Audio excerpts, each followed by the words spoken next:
안녕하세요. 저는 서울 관악구에 살고 있는 30대 후반의 미혼 여성입니다.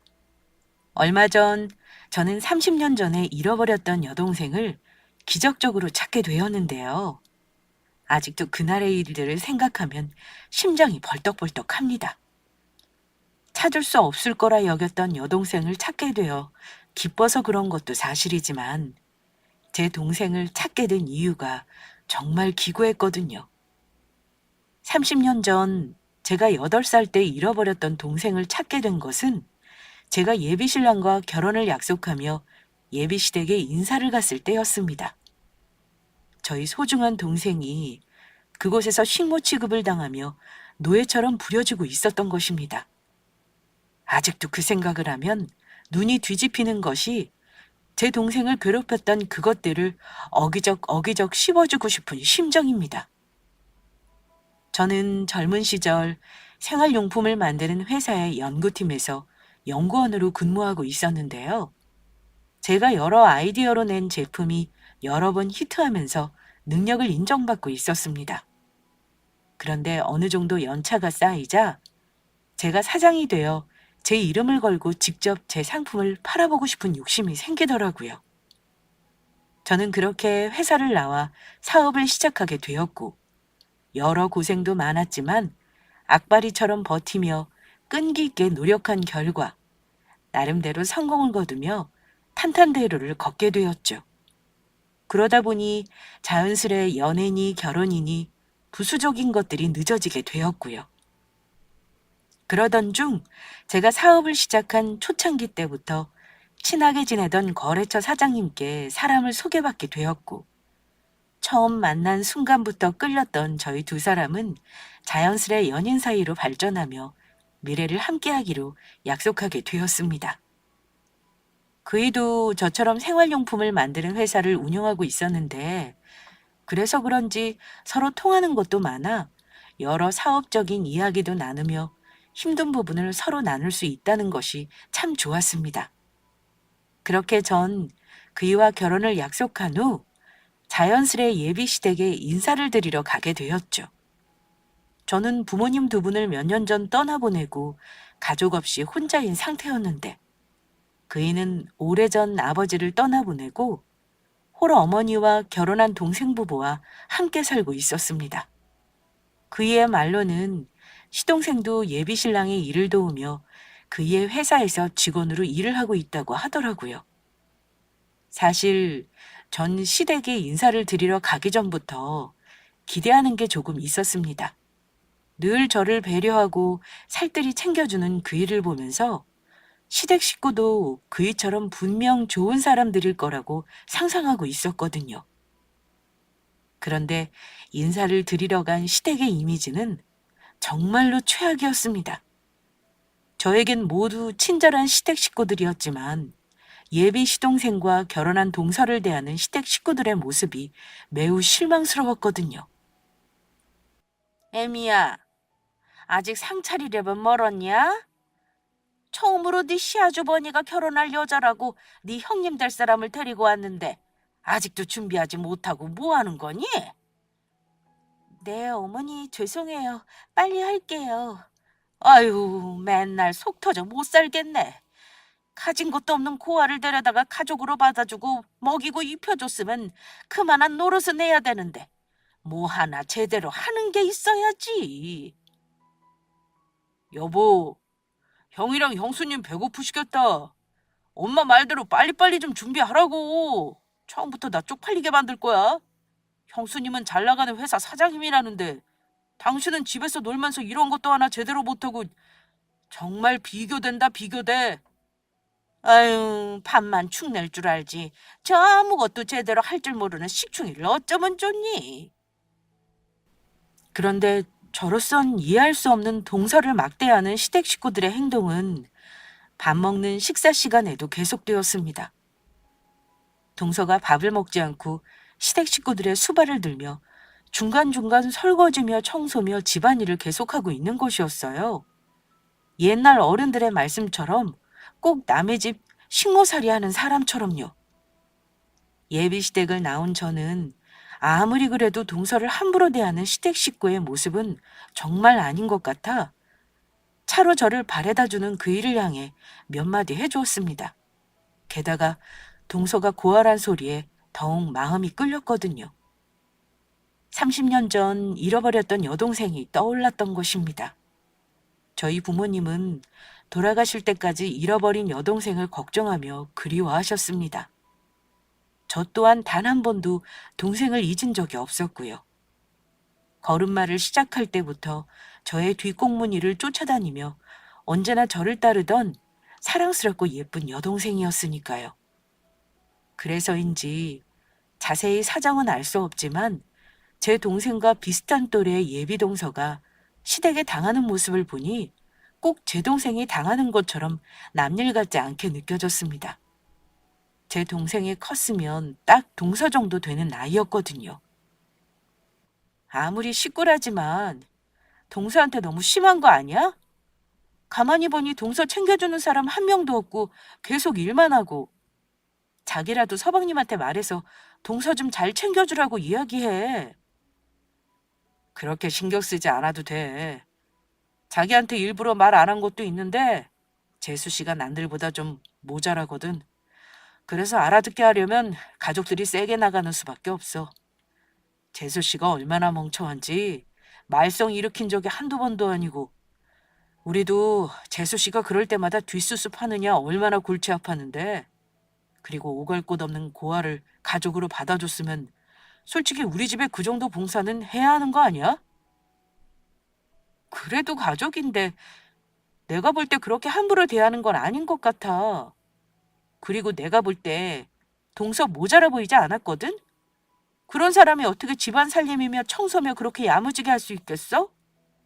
게다가 남들보다 부족하면 차근차근 가르쳐 줄 생각을 해야지. 그런 식으로 대하는 건 아니라고 봐. 예비 동서에 대해 이야기하는 예비 신랑의 태도는 참으로 실망스러운 것이었습니다. 그래서 그 사람과의 결혼도 진심으로 고민하게 되더라고요. 제 앞에서 좋은 모습만 보였던 사람이지만 예비 동서에 대해 말하는 그의 모습에 그것이 전부가 아닐 거란 생각이 든 것이죠. 사람을 함부로 대하는 사람의 인격이 결코 좋을 리가 없었으니까요. 지금이야 예비 신랑이 잘해준다지만 그런 사람이라면 제가 힘없고 가진 게 없어지면 언제든지 배신할 수 있는 사람처럼 보였습니다. 과연 그때도 그의 마음이 변치 않을 수 있을지 의심이 들더라고요. 그래서 전 좀 더 예비 신랑을 지켜보기로 마음 먹었습니다. 물론 예비 시댁도 마찬가지고요. 얼마 후 전 예비 시모의 초대를 받게 되었고 다시 시댁에 가게 되었습니다. 여전히 예비 동서는 혼자 주방에서 일하며 저를 맞이하기 위해 분주하게 움직이고 있었습니다. 예비 시모와 시동생은 그런 동서를 도와주기는커녕 동서를 종부리듯 하며 쉬기에 여념이 없었고요. 그래서 저라도 예비 동서를 도와주기 위해 팔을 걷고 직접 나섰습니다. 그럴 필요 없다면서 예비 시모며 신랑이며 시동생까지 나섰지만 제가 하고 싶어 하는 것이니 말리지 말아달라고 했죠. 그렇게 예비 동서 옆에서 식사를 준비하며 도와주고 있는데 그날은 동서의 목에 저번에 볼 수 없었던 목걸이가 걸려있는 것이 보였습니다. 그리고 동서의 목걸이를 확인하는 순간 저는 숨이 멎는 줄 알았습니다. 오래전 보았던 것이긴 하지만 동서가 목에 걸고 있던 목걸이는 저도 잘 알고 있는 아주 익숙한 것이었으니까요. 30년 전 잃어버렸던 어린 여동생이 차고 있던 목걸이와 똑같은 것이었습니다. 여동생을 유독 예뻐했던 외할머니가 금은방에 직접 주문해 선물해 주었던 금목걸이였죠. 저는 떨리는 음성으로 예비 동서를 향해 조심스레 입을 열었습니다. 이미 전해왔을 때 예비 동서에게 말을 놓기로 해서 편하게 물을 수 있었죠. 동서, 미안한데 그 목걸이 어디서 난 거야? 아, 목걸이요.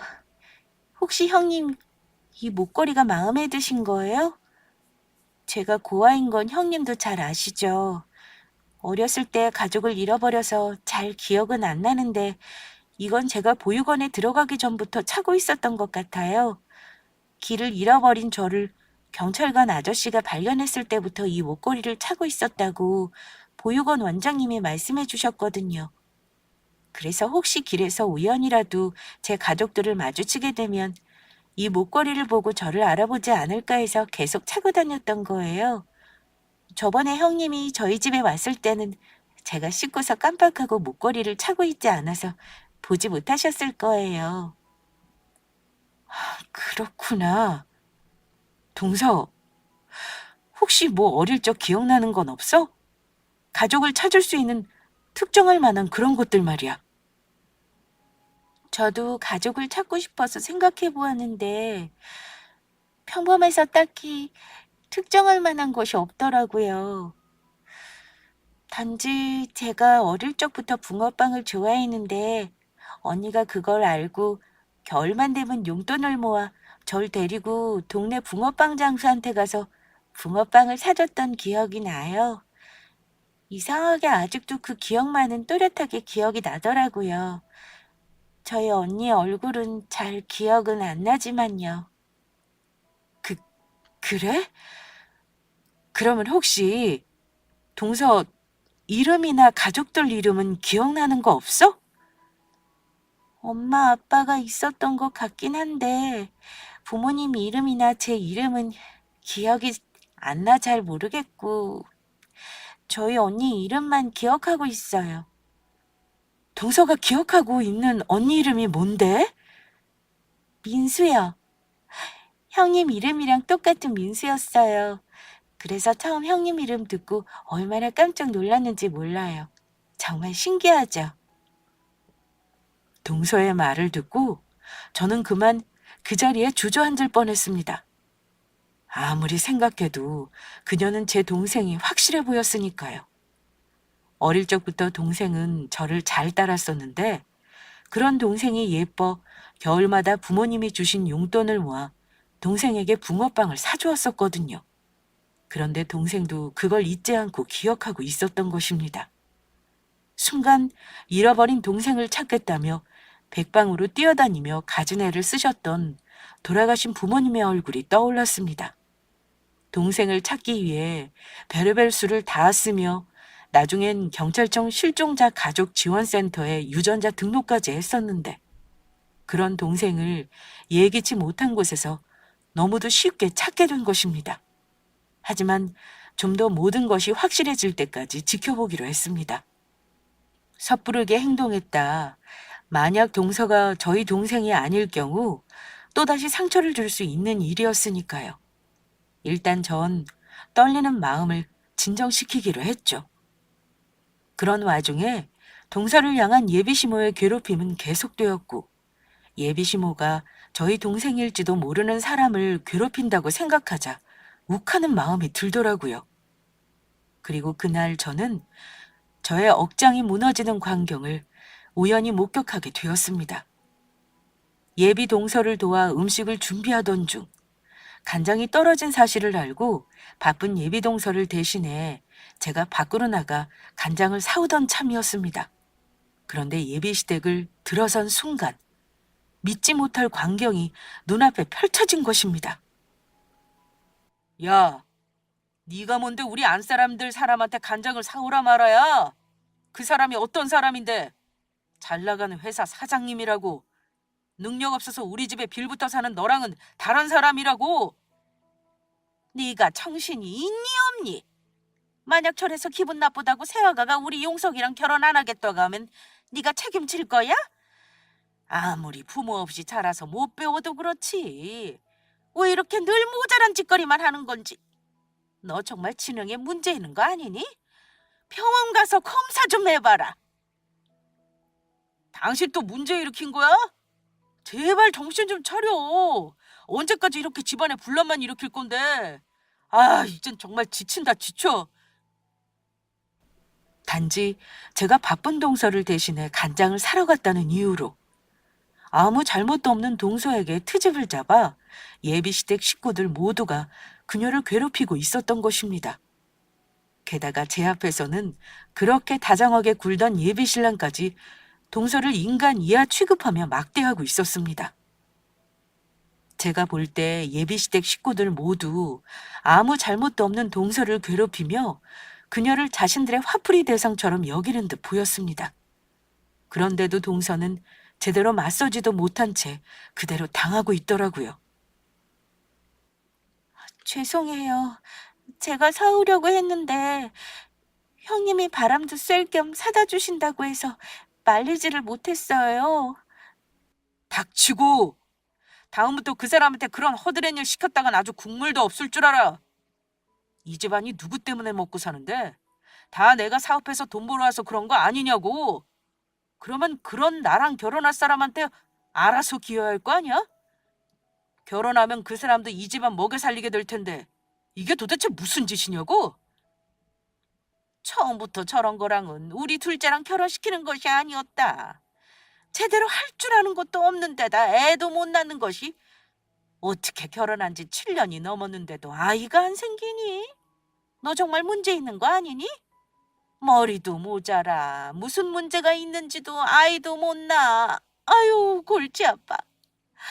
둘째야, 지금이라도 너희 이혼 생각해봐야 하는 거 아니니? 새아가랑 비교해도 얼마나 차이가 나는지. 너는 왜 네 형처럼 제대로 된 며느리를 데려오지 못한 거냐? 네 형처럼 확실히 돈이 되는 걸 데리고 왔어야지. 당신 우리 엄마 말 잘 들었지? 앞으로는 제대로 하는 게 좋을 거야. 안 그러면 당장 이혼해버릴 테니까. 아주 이 집안에서 내쫓아버릴 줄 알아. 네가 친정이 있어 형제자매가 있어. 너 여기서 나가라면 구하라 갈 곳도 없잖아. 알겠어. 미안해. 그리고 애미 너 몸 어느 정도 나은 거면 마트 알바 다시 나가야 하는 거 아니니? 게을러서 아무것도 안 하는 주제에 밥만 축내지 말고. 저 잘 먹고 잘 쉬어서 살찐 것 좀 봐. 가족들을 위해 한 푼이라도 더 벌어야 하지 않겠니? 월급 다음은 전부 내 계좌로 보내는 거 잊지 말고. 마트 알바요? 저번에 일하다 무릎 다친 거 아직도 다 낫지도 않았는데요. 병원에서 다 나을 때까지 무리하면 안 된다고 했어요. 그거야 네 사정이고. 그렇게 누가 다치라고 그랬어? 지가 잘못해서 다친 걸 어쩌라는 건지. 당장 이번 주부터 시작하는 게 좋을 거다. 점심 때 집에 와서 이 시어미 밥 차려주는 거 잊지 말고. 네, 알겠습니다, 어머니. 끓어오르는 분노에 당장 집안을 뒤집어 엎고 싶은 걸 전 간신히 참았습니다. 동서가 제 동생일지 모른다는 생각에 그런 것도 있지만 동서가 고아라 의지할 곳 없는 오갈 곳 없는 사람이라는 걸 이용해 노예처럼 부려먹는 그들이 용서가 안 되었습니다. 사람이라면 결코 해서는 안 되는 행동이었으니까요. 게다가 말하는 분위기를 보아 결혼 후 저 또한 이용해 먹으려는 저들의 속내가 뻔히 보이더라고요. 그래서 전 며칠 후 예비시댁에 놀러 가고 싶다는 핑계로 다시 한번 예비시댁에 방문했습니다. 마지막으로 동서가 제 동생인지 확실하게 확인하기 위해서요. 그리고 만약 동서가 제 동생이 맞는다면 그녀를 예비시댁에서 구해낼 생각이었죠. 설령 동서가 제 친동생이 아니더라도 그녀를 그 거지 같은 집구석에서 빼내올 생각이었습니다. 그래서 저희 회사에 일자리를 주고 당분간 살 집도 마련해 주어 스스로 자립할 때까지 도와줄 계획이었죠. 그런데 예비시댁을 방문한 날, 저는 그전과는 비교도 할 수 없을 만큼의 기가 막힌 일을 목격하게 됩니다. 예비시댁 식구들이 모여 밥을 먹고 있는데 그날도 동서는 가족들과 밥을 먹지 못하고 혼자 수발을 들며 집안 청소를 하기에 바빴습니다. 그런데 예비시모가 국을 다 먹고 동서에게 국을 더 떠오라고 시키더라고요. 동서는 예비시모의 말대로 국을 떠다 줬는데 예비시모가 국을 동서 얼굴에 끼얹는 것이었어요. 너는 이걸 국이라고 떠왔니? 이런 걸 누구 보고 먹으라고? 미지근해서 다 식었잖니? 당장 데워서 다시 떠와라. 너무 놀란 저는 순간 할 말을 잃고 말았습니다. 제가 이젠 아예 자기들 식구가 되었다고 생각한 건지 제 앞에서 아예 대놓고 동서를 막대하기 시작한 겁니다. 예비 시동생과 그이는 그런 시모를 말리기는커녕 아무렇지 않게 지켜보았고요. 동서는 그런 예비 시모에게 군말 없이 국을 데워 가져다 주었습니다. 그리곤 저희가 다 밥을 먹은 후가 돼서야 남은 반찬으로 끼니를 때우는데 저는 눈물이 나오려는 것을 간신히 참았습니다. 그동안 예비 시동생에게 시집아 어떤 대우를 받고 살았을지 그 생각을 하니 얼마나 가슴이 아프고 속상한지 제 가슴에 비수가 꽂히는 듯 했습니다. 가슴에선 피눈물이 흐르는 듯 했죠. 그 후 다 같이 후식으로 과일을 깎아 먹게 되었는데 동서가 과일에는 입에도 손을 안 대는 것이었습니다. 혹시 시댁 식구의 눈치를 보여 그런가 싶은 마음에 제가 동서를 챙기며 물었습니다. 저 동서는 왜 복숭아 안 먹어? 되게 달고 맛있는데 한 입 먹어봐. 아니에요. 실은 제가 복숭아 알레르기가 있어서 먹으면 몸에 두드러기가 나거든요. 저는 동서의 대답을 듣고 그만 들고 있던 찻잔을 떨어뜨릴 뻔했습니다. 동서는 돌아가신 부모님과 제가 그토록 찾아 헤맸던 30년 전 잃어버렸던 저의 여동생이 맞았던 것입니다. 저희 여동생 또한 복숭아 알레르기가 있어서 어려서부터 먹지 못했었거든요. 더는 의심할 필요도 고민할 필요도 없었죠. 하지만 예비시댁 식구들 앞에서 바로 티를 낼 수는 없었습니다. 그 일을 비롯해 예비시댁 식구들의 그동안의 행동으로 보아 제가 동서의 친언이란 사실을 알게 되면 저 인간 같지도 않은 것들이 제 동생을 빌미로 저와 제 동생을 괴롭히며 무엇을 요구할지 알 수 없었으니까요. 저는 속으로 예비시댁 식구들을 향해 복수의 칼날을 갈게 되었습니다. 어떻게 되었든 제 동생이 당한 만큼 저들에게 꼭 돌려줄 생각이었죠. 저는 그 자리에서 시댁 식구들을 향해 당장 말해주고 싶었습니다. 내가 볼 때 멍청한 건 내 동생이 아니고 바로 니들이라고 말이죠. 얼마나 멍청하고 인간이 덜 되었으면 같은 사람을 이렇게 대놓고 무시하며 괴롭힐 수 있느냐고 묻고 싶었습니다. 그것도 자기들을 위해 묵묵히 희생하며 챙기고 뒷바라지 해준 동생한테요. 제가 볼 때 예비시댁 식구들이야말로 제 여동생이 없으면 저들 주둥이에 들어가는 밥 한 톨 하나, 입은 옷 하나 제대로 챙기지 못하는 덜 떨어진 인간들처럼 보였으니까요. 저는 그날 예비시댁을 나오며 몰래 동생에게 전화번호를 물었습니다. 제가 연락을 할 테니 꼭 제 전화를 받아달라고요. 사뭇 진지한 제 표정에 동생은 의아해했지만 알겠다고 하더라고요. 그리고 바로 다음 날 동생에게 연락을 했습니다. 동서, 혹시 주변에 어머니나 서방님 있어? 아니요. 어머니는 친구들 만난다고 밖으로 나가셨고 그이는 출근했어요. 그러면 동서, 내가 지금부터 동서한테 중요하게 할 말이 있는데 놀라지 말고 들어줘? 무슨 일 때문인지는 모르겠지만 알겠어요, 형님. 동서, 내가 사실은 동서 친언니야. 네? 형님이 제 친언니라뇨? 갑작스레 그게 무슨 말씀이세요? 용석 씨한테도 아직 말하지 않은 건데 나한테 사실 여동생이 한 명 있었거든. 그런데 내가 초등학교 다닐 때 여동생이 학교 끝난 날 마중 나가러 간다면서 집 밖으로 나갔다가 사라졌었어. 우리 집이 단독주택에 살고 있었는데 어디 안 가고 대문 앞에서 기다린다고 했던 동생이 그날 사라지고 만 거야. 내 동생도 동서가 하고 있는 똑같은 목걸이를 하고 있었어. 그리고 겨울마다 동서 언니가 붕어빵을 사주었다고 했지? 내가 그랬거든? 내가 동생이 붕어빵 좋아하는 거 알아서 겨울마다 부모님 용돈 주신 거 모아서 종종 사주곤 했었어. 그리고 내 동생도 복숭아 알레르기가 있었고 민정아, 모르겠어? 내가 바로 네 언니야. 겨울이면 네 손 꼭 잡고 붕어빵 사러 갔던 바로 네 언니라고, 민수 언니. 민수 언니? 정말로 민수 언니야? 언니가 내 언니 맞아?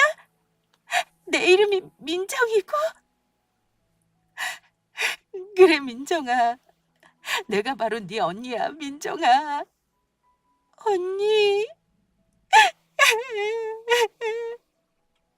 한동안 저희 두 사람은 아무 말도 못한 채 핸드폰을 붙잡고 울기만 했습니다. 그리고 그간의 이야기들을 해주었습니다. 혹시 동생이 오해하고 있을까봐 동생을 버린 게 아닌 잃어버린 거라 몇 번이나 설명해 주었습니다. 그런 동생을 찾기 위해 가족들이 얼마나 열심히 노력했는지도요. 동생에게 어쩔 수 없이 돌아가신 부모님 이야기도 해줘야 했는데 동생은 많이 아쉬워했지만 생각보다 덤덤하게 잘 받아들이는 것 같았습니다. 지금이라도 자기가 누구인지 또 부모님이 누구인지 알게 되고 언니인 저를 찾아 감사하게 생각하는 듯 했습니다. 그리고 저희는 서로 떨어져 사는 동안 어떻게 살아왔던 것인지 그간 풀지 못했던 이야기도 나누었습니다. 그 후 동생이 알바로 나가게 된 마트를 쉬는 날, 밖에서 따로 만날 약속을 잡았습니다. 제가 동생의 친언니란 것과 이 모든 사실을 예비시댁 식구들에게 비밀로 하라고 신신당부하면서요. 그리고 마침내 저희 집에서 동생과 만날 수 있었습니다. 단둘이 편하게 이야기할 곳은 저희 집밖에 없는 데다 동생이 혹시 찾아올까 저희 가족은 이사를 하지 않고 동생과 살던 집에서 쭉 살고 있었거든요. 비록 지금은 부모님이 안 계시지만 동생이 살던 집이 어떤 곳인지 직접 보여주고 싶었습니다. 동생을 잃어버리고 변하지 않고 그대로인 여동생의 방까지도요. 살아있을 거라 믿고 있었지만 다 큰 동생이 찾아와 부모님이 지내던 안방이며 자기 방이며 이것저것을 둘러보는데 정말 감회가 새롭더라고요. 언니가 우리 민정이를 너무 늦게 찾았지? 정말 미안해. 아니야, 언니. 평생 찾을 수 없을 거로 생각했는데 이렇게라도 가족들을 찾고 언니를 다시 만날 수 있어서 나 지금 너무 행복해. 앞으로는 아무 걱정하지 마. 이 언니가 알아서 다 해줄 테니까. 언니가 민정이를 지켜줄 거야. 이제 언니만 믿어. 알았어, 언니. 그런데 민정아, 언니가 묻고 싶은 게 있는데 왜 그렇게 시댁 식구들이 너를 괴롭히는 거야? 그리고 너는 왜 그걸 알면서 가만히 당하고만 있는 거고? 그게 아니고, 사실 내가 그이와 결혼 전 직장 다닐 때만 해도 어머니도 아주버니도 남편도 모두 너무 잘해줬었거든? 처음 시댁에 인사드리러 갔는데 나보고 친딸 같다면서 어머니도 나를 아주 예뻐하셨어. 그래서 아무 의심 없이 그이랑 결혼한 거고, 사실 내가 고아라는 것 때문에 흠잡히기 싫어서 그동안 일하면서 모아두었던 돈 전부 예단이며 혼수며 열심히 해갔었거든. 그랬더니 남편이며 시댁 식구며 모두 좋아하더라고. 그런데 내가 갑자기 몸이 안 좋아져서 일을 관두고 쉬게 되자 가족들 모두 점점 돌변하더라. 그래서 그게 지금까지 온 거고. 그러면 차라리 이혼하지 그랬어. 저런 것들을 어떻게 가족이라고 믿고 계속 산 거야? 정말로 오갈 곳이 없어서 참고 살았던 거야? 내가 모았던 돈들 전부 시댁에 준 거나 마찬가지이니 당장 이혼하면 오갈 곳이 없는 것도 사실이지만 그보단 가족이란 생각에 참아 버릴 수가 없더라고. 나 사실 결혼해서 화목한 가정을 꾸리고 사는 게 꿈이었거든. 그동안 이 세상에 혼자라고 생각하고 살았는데 결혼하고 처음으로 가족이라는 게 생기자 그게 너무 행복했었어. 그래서 알면서도 당하고 살았어. 다시 혼자가 되는 게 무서웠나 봐. 동생의 말을 듣자 더욱 안쓰러운 생각이었습니다. 왜냐하면 동생의 시댁에 그렇게 당하면서 참고 살 수밖에 없었는지 그 마음이 이해가 되었거든요. 어릴 적 가족과 헤어져 혼자 살았으니 그 외로움이야 말로 표현할 수 없는 것이었을 테니까요. 게다가 자신이 누구인지 부모가 누구인지도 모른 채 살아간다는 것 자체가 많이 무섭고 두려웠을 거란 생각이었습니다. 그래서 그런 모진구박을 받으면서도 시댁 식구를 버리지 못하고 살았던 것일 테니까요. 저는 처음으로 그날 동생에게 따뜻한 밥을 해먹이며 오순도순 여러 이야기를 주고받았습니다. 어느덧 아쉬운 작별의 시간이 다가오고 저는 집으로 돌아가려는 동생을 붙잡고 아주 중요한 내용이 될 말을 꺼냈습니다. 민정아, 너 그 집에서 나오자. 앞으로는 언니가 민정이 인생 책임져 줄게. 언니, 그게 무슨 말이야? 너 아직 서방님 사이에 아이도 없고 너 진짜 가족 여기 있잖아. 바로 네 언니인 나 말이야. 그러니까 너 그만 그 쓰레기 같은 시댁에서 나오라고. 언니가 도와줄게. 앞으로는 언니랑 살자. 다른 사람 집 말고 바로 우리가 함께 살던 여기 우리 집에서. 언니 성공해서 돈도 많이 벌었고 우리 동생 하나쯤은 먹여 살릴 능력 돼. 부모님이 네 앞으로 남기신 재산도 있어.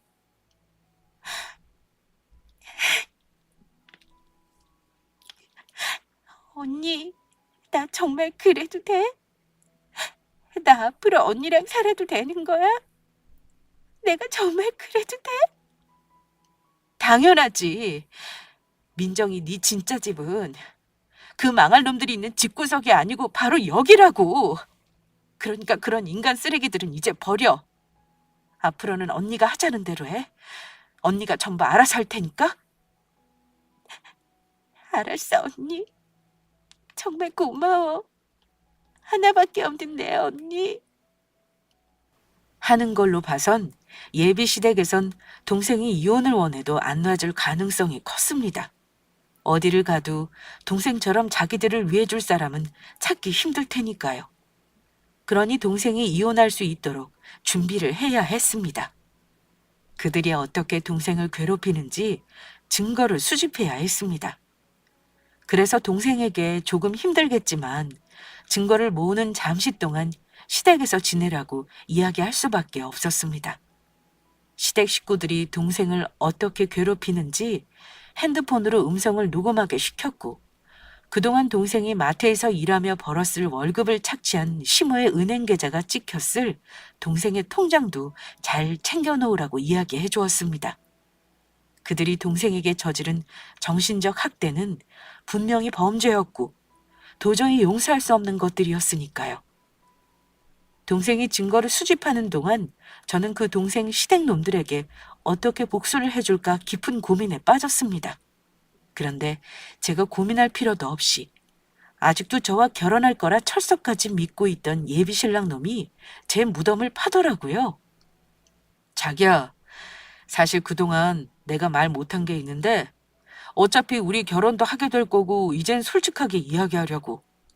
어차피 우리 이제 한 가족이나 마찬가지잖아. 무슨 이야기인데? 편하게 이야기해봐. 실은 지금 우리 회사 자금 사정이 좀 어려워. 이번 달까지는 어떻게든 직원들 월급을 주긴 했는데 다음 달부터는 어떻게 해야 할지 너무 막막해서 이러다간 힘들게 키워놓은 회사가 망하는 건 아닌지 모르겠어. 그래서 말인데 자기가 우리 회사에 투자 좀 해주면 안 될까? 어차피 앞으로는 내 회사가 자기 회사 되는 거고 자기 회사가 내 회사 되는 거나 마찬가지잖아. 나 망하면 자기도 같이 망하는 거라고. 알겠어. 확답은 할 수 없지만 일단은 나도 한번 잘 생각해 볼게. 정말이야? 정말로 우리 회사 투자하는 거 생각해 보는 거지? 고마워, 자기야. 정말 고마워. 저는 속으로 생각했습니다.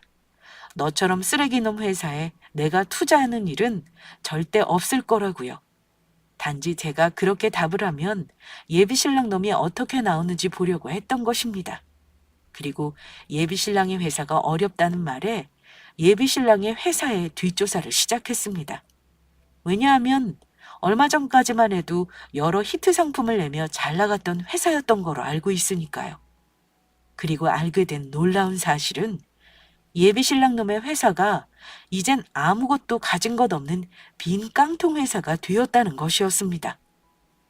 몇 가지 히트 상품을 내며 회사 매출이 오르자 예비신랑 놈이 그 후 몇 가지 신제품을 내놓았는데 내놓은 것들마다 줄줄이 말아먹었던 모양입니다. 그래서 결국 직원들 월급까지 걱정하는 신세가 되었고요. 당장 내일 망한다고 해도 이상할 것이 없는 회사에 투자를 하라니 예비신랑 놈의 말은 저에게 같이 죽자는 소리밖에 되지 않았습니다. 그런데 예비신랑 놈은 저의 말에 제가 자기를 도와줄 거라 확신을 했는지 또다시 일을 벌이더라고요.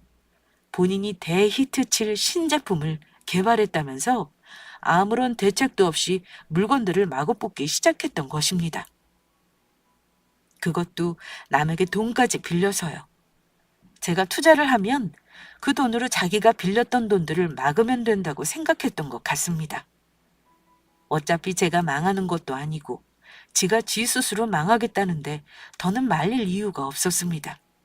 게다가 이번 일은 예비시모와 시동생 예비신랑까지 세 사람을 모두 정신을 차리게 해줄 아주 좋은 기회라고 생각했고요. 저만 적당한 때에 저희 동생을 데리고 예비시댁을 떠나면 될 것 같았습니다. 그러던 어느 날 늦은 밤, 동생에게 갑작스레 전화가 걸려왔습니다. 언니, 나 좀 살려줘. 언니, 어머니가. 다급하게 자신을 살려달라는 동생의 목소리. 그리고 그 뒤에서 고래고래 소리 지르는 예비시모의 목소리와 함께 물건들이 깨지는 소리가 들렸습니다. 저는 살려달라는 다급한 동생의 말에 재빨리 예비시댁으로 달려갔죠. 그리고 예비시댁의 집 아파트 벨을 눌러 집 안으로 들어가니 제 동생의 몰골은 말이 아니었습니다. 예비시모에게 맞았는지 동생의 머리를 다 헝클어져 있더라고요.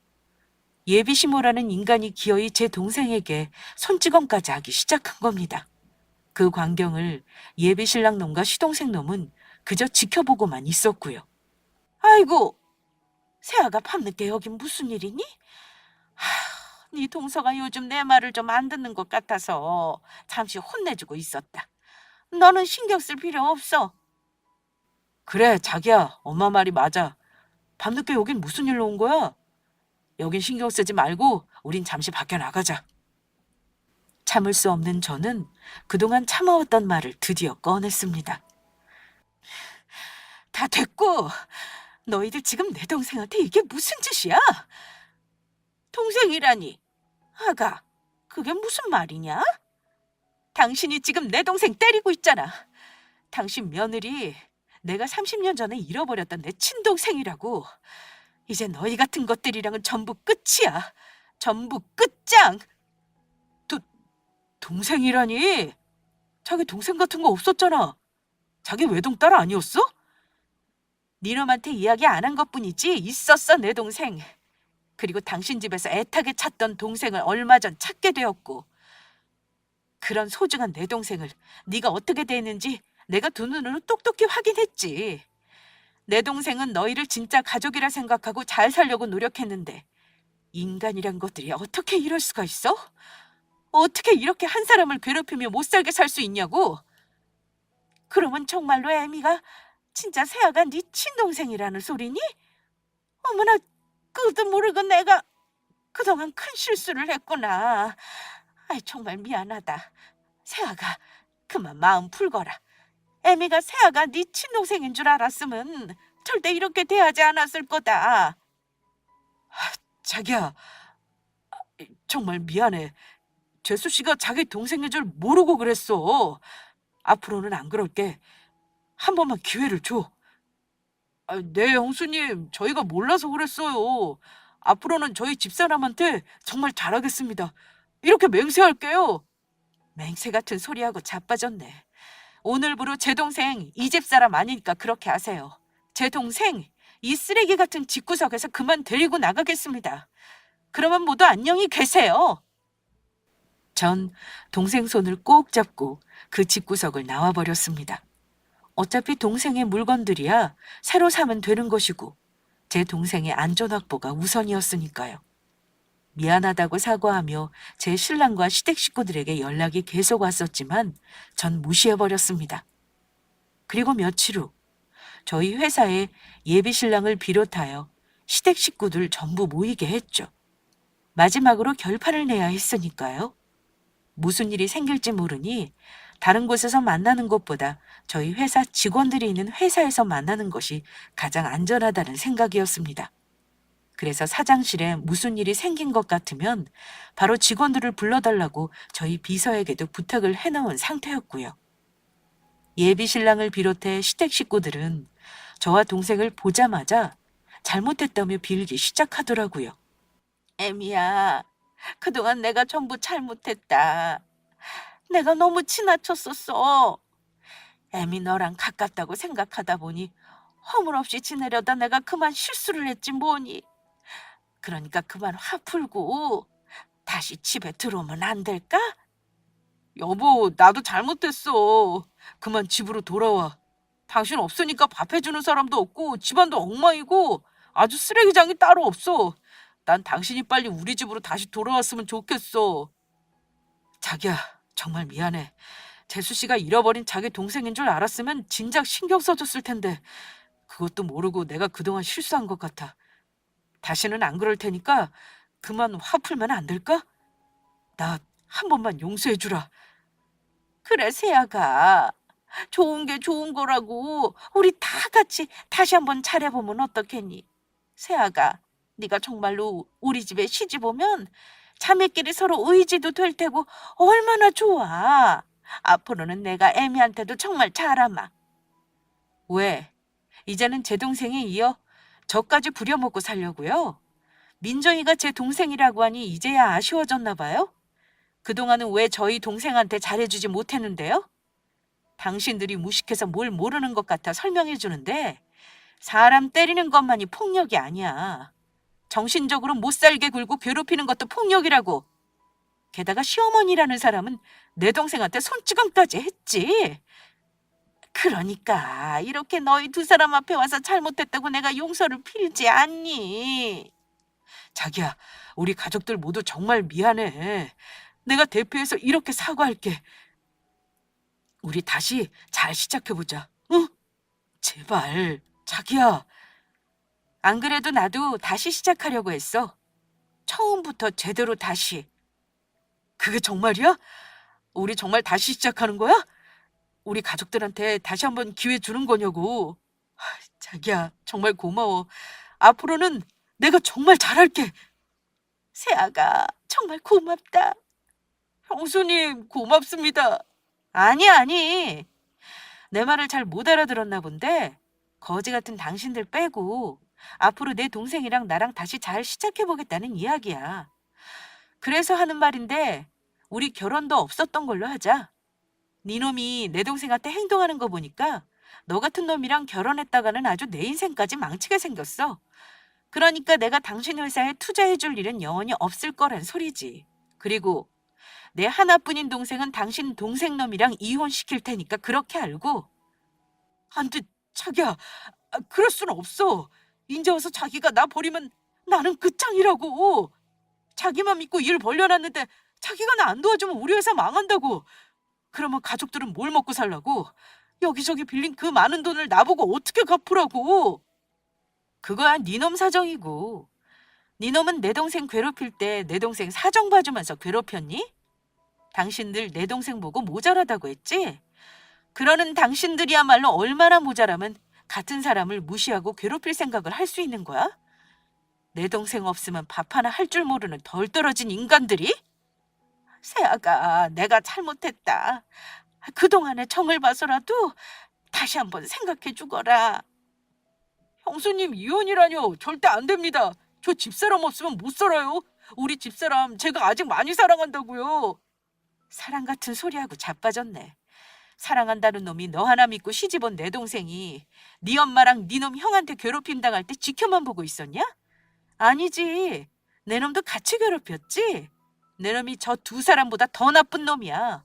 어디 너도 한번 당해봐라. 저는 동생 속 시원해지라고 동생이 보는 앞에서 예비 시동생이었던 놈을 원 없이 두들겨 패주었습니다. 그리곤 직원들을 불러 세 사람 모두 쫓아냈죠. 악에 받쳐 침까지 흘리며 울며 불며 매달리려 하는 시모를 향해 저는 아주 충격적인 소식이 될 몇 마디 이야기를 해주었습니다. 아, 그리고 아줌마, 우리 동생한테 불임이라고 어디 문제 있는 거 아니냐고 물었었지? 안 그래도 당신한테 맞은 내 동생 병원에 진단서 떼러 가면서 산부인과도 데리고 가봤거든? 그런데 우리 동생 아주 건강하다고 하더라고. 그러니까 문제는 아무래도 당신 아들한테 있는 것 같아. 더 늦기 전에 당신 아들 병원에 데리고 가보라고. 당신 아들이 불임인 것 같으니까. 그게 무슨 소리야? 그러면 우리 아들이 아이를 못 가진다는 소리야? 지금 그 소리냐고. 제 말에 적잖이 충격을 받았는지 예비 시모와 시동생은 정신이 나간 듯 보였습니다. 저야 아이를 못 가져도 부부끼리 행복하게 살면 상관없다고 생각하는 사람이지만 예비 시모와 시동생에게는 꽤나 절망적인 소리였나 봅니다. 그 와중에 예비 신랑이었던 놈은 저를 붙잡으려 애를 썼고요. 전부 소용없는 일이었지만요. 그 후 저는 동생과 예비 시동생 놈을 이혼시켰고 예비 시모와 시동생에게 제 동생을 괴롭힌 것에 대한 위조료까지 전부 받아냈습니다. 중간에 제가 자기 아들을 때렸다며 예비 시모가 저를 고소할 거라고 하기에 얼마든지 해보라고 했죠. 저도 당신이 내 동생 때린 거 고소할 거라고 맞받아치면서요. 동생은 제가 자기 남편을 때려준 것을 보니 그동안 억울했던 마음이 풀리면서 아주 속 시원했다고 하더라고요. 그리고 결국 예비 신랑의 회사는 망하게 되었습니다. 저를 이용해 무턱대고 일을 벌리려 하다가 스스로 망하게 된 것이죠. 들리는 소문에 의하면 예비 신랑 가족들 모두 거리에 나앉게 되었다고 하더라고요. 빚진 곳이 한두 곳이 아니었는지 빚쟁이들에게 시달리며 고생이 이만저만이 아니라고 합니다. 그리고 얼마 지나지 않아 예비 시동생이 저희 동생을 포기 못하고 다시 찾아온 적이 있었는데 저희 동생은 그런 예비 시동생을 향해 뺨을 한 대 날려주었다고 합니다. 저와 살며 진짜 가정이 어떤 건지 알게 되었고 그래서 더욱 시댁 식구며 전 남편을 용서할 수 없게 되었다고 하네요. 모든 일을 해결하고 전 동생을 데리고 부모님 산소에 찾아갔습니다. 동생은 한동안 부모님 산소 앞에 앉아 서럽게 울더라고요. 저는 그런 동생을 다독이며 위로해 주었습니다. 그리고 얼마 전 동생 고집에 우리 두 사람은 유전자 검사를 하게 되었습니다. 저는 할 필요가 없다고 했지만 혹시 모르니 확실히 해둬야 한다고 동생이 말하더라고요. 그런데 역시 제 친동생이 맞더라고요. 그리고 현재 동생은 늦가기 공부를 시작했습니다. 고아로 홀로 살아왔으니 형편 때문에 대학에 가고 싶어도 갈 수가 없었나 봅니다. 그래서 제가 얼마든지 지원해 줄 테니 다시 공부를 시작해보라고 했죠. 동생은 사회복지사가 되어 자기처럼 부모 없이 자란 아이들에게 조금이라도 힘이 되어주고 싶다고 하더라고요. 돌아가신 부모님을 대신해 동생의 꿈을 열심히 응원해 주려 합니다. 그리고 저의 소식이 궁금해하실 분들이 계실지 몰라 말씀드리자면 저도 아주 잘 지내는 중입니다. 부모님에게도 들어본 적 없는 잔소리를 동생에게 들으면서요. 사업을 하려면 건강을 잘 챙겨야 한다며 동생의 잔소리가 이만저만이 아니거든요. 그래도 부모님이 돌아가시고 지금만큼 행복했던 때는 없었던 것 같습니다. 동생을 찾아 이제는 하늘에서 마음 놓고 편히 쉬고 계실 부모님 생각에 마음이 놓이기도 하고요. 앞으로도 저희 두 자매 서로에게 의지하며 열심히 살아보려 합니다. 썰TV 구독자 여러분의 많은 응원 부탁드립니다. 감사합니다.